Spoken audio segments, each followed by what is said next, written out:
So one of the things that recently, was adjudicated by the Supreme Court, which I think was a very, very important ruling, is the one on Chevron deference. Absolutely. It is completely, upended this notion that these federal agencies get to regulate and create law. They're not the legislators.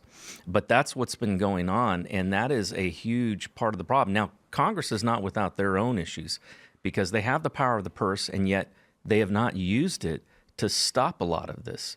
We've got, in fact, one of the things I was very disappointed with, in this current Congress was when they basically decided to continue to fund Section 702 of FISA, which has allowed for unwarranted spying on American citizens.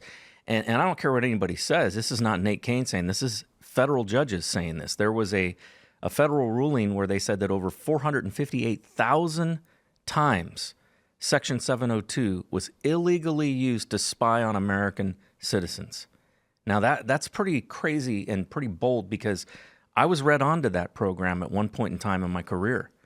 And I remember being concerned and going, wow, this is some pretty heavy-duty surveillance capabilities. And I remember thinking, what if they abuse it?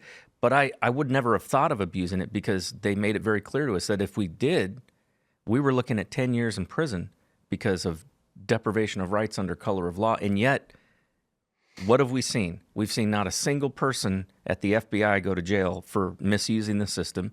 We've not seen any accountability whatsoever.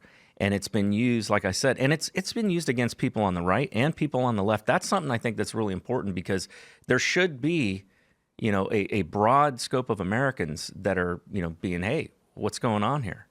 Isn't that traced clear back to the Patriot Act, though? It is. Yeah, it is. I remember when that act was passed, and I was just dumb enough to believe my country loved me.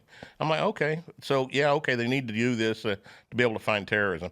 That was such a load of junk. Mm-hmm. It was actually the way that they could take advantage of something I believe they caused, but we were told it wasn't. It was an act of terror.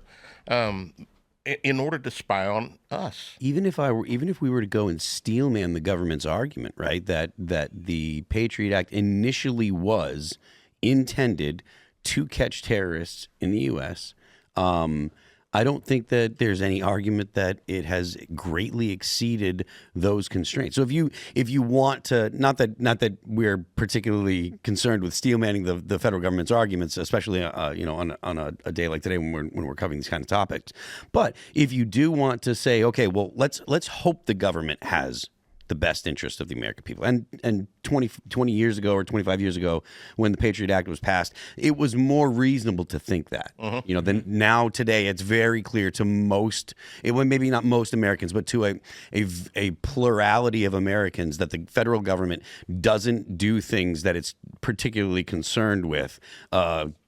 That are particularly concerned with protecting the rights of the American people, or at least the bureaucracies aren't, right? So your FBI, your NSA, your bureaucracies that are charged under Homeland Security with protecting the American people and protecting the country. They're not so concerned with the rights of the Americans. But if you're going to steelman it and say, well, they intended to do the right thing, there's not much of an argument that it's been, that it's exceeded the limitations that the arguments they initially made. Yeah, I think we're living in a world now where we are seeing an example of that law of unintended consequences. They pass these rules, they pass these laws, some act or whatever, and they think, oh, we're going to use it for good, but they don't think about, they don't do proper risk management on these laws, right? They don't go, okay, how could this be abused? And they really should. On any law that's created, they should absolutely consider if the wrong person or the wrong administration got a hold of this, how could they misuse it against the American people? One of the things that changed in the world since 9/11 is we now have a politicized Department of Justice.